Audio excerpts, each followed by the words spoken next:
എൻ്റെ ജ്യോതിഷ പ്രോഗ്രാമിലേക്ക് എല്ലാവർക്കും സ്വാഗതം. ഞാൻ ഇന്ന് പറയുന്നത് 1201 ആണ്ട് മലയാള പുതുവർഷ ഫലമാണ് ഞാൻ പറയുന്നത്.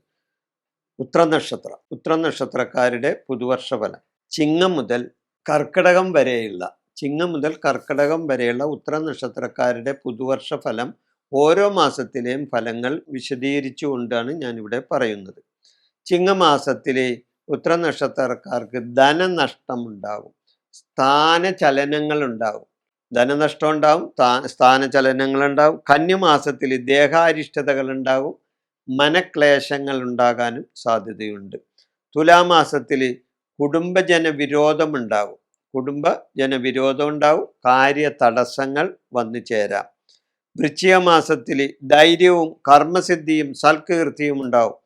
ഇവർക്ക് എന്ത് കാര്യം ചെയ്യാൻ ഒരു ധൈര്യം ഉണ്ടാവും, കർമ്മസിദ്ധി ഉണ്ടാവും, പ്രവൃത്തി വിജയവും ഉണ്ടാവും, കാര്യവിജയം ഉണ്ടാവും, സൽകീർത്തിയും ഉണ്ടാവും. ധനുമാസത്തിൽ അപകീർത്തി കേൾക്കാനിട വരും, അപകീർത്തി ഉണ്ടാവും, മാതൃജന ദുരിതം ഉണ്ടാവും, അമ്മ വഴിയുള്ള മാതൃജന ദുരിതങ്ങളും ഉണ്ടാകാം. മകരമാസത്തിൽ സന്താന ക്ലേശങ്ങൾ ഉണ്ടാകും, നേത്രരോഗങ്ങൾ ഇവർക്ക് വന്നു പിടിപെടാം. കുംഭമാസത്തിൽ വ്യവഹാരാദികളിൽ വിജയം, വിനോദയാത്ര എന്നിവയുണ്ടാവും. അതായത് വ്യവഹാരം, കേസ് അല്ലെങ്കിൽ തർക്കങ്ങൾ, ഇതിലെല്ലാം ഇവർക്ക് വിജയം ഉണ്ടാവും, വ്യവഹാര വിജയം ഉണ്ടാകും. വിനോദയാത്രക്ക് പോകാൻ ഇടവരും, വിനോദയാത്ര പോവും. മീനമാസത്തിൽ യാത്രാക്ലേശം ഉണ്ടാകും, ദേഹസുഖക്കുറവുണ്ടാകും.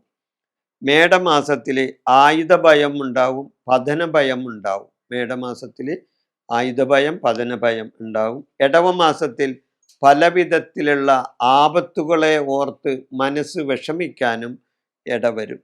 മിഥുനമാസത്തിൽ ഉദ്യോഗലബ്ധി കിട്ടുന്നവർക്ക് ഉദ്യോഗ സംബന്ധമായ കീർത്തി കിട്ടും, അല്ലെങ്കിൽ ഉദ്യോഗ ലബ്ധി കിട്ടും, പ്രമോഷൻ കിട്ടും, അല്ലെങ്കിൽ ജോലി കാത്തിരിക്കുന്നവർക്ക് ജോലി കിട്ടാനും സാധ്യതയുണ്ട്. അഭീഷ്ടകാര്യസിദ്ധി ഉണ്ടാവും, അതായത് വിചാരിച്ച പല കാര്യങ്ങളും നടക്കാനും സാധ്യതയുണ്ട് മിഥുനമാസത്തിൽ. കർക്കിടക മാസത്തിൽ വാഹന ലാഭം ഉണ്ടാവും, അതായത് വാഹനം വാങ്ങാൻ സാധിക്കുകയോ അല്ലെങ്കിൽ വാഹനത്തിൽ നിന്ന് ലാഭങ്ങൾ ഉണ്ടാവുകയോ ചെയ്യും. കർമ്മപുഷ്ടി ഉണ്ടാകും, പ്രവൃത്തി വിജയങ്ങൾ ഉണ്ടാകും, കാര്യവിജയങ്ങൾ ഉണ്ടാകും, സൽകീർത്തി കേൾക്കാനും ഇവർക്ക് ഇടവരും. ഉത്ര നക്ഷത്രക്കാരുടെ ചിങ്ങമാസം മുതൽ കർക്കിടക മാസം വരെയുള്ള ഓരോ മാസത്തിലെ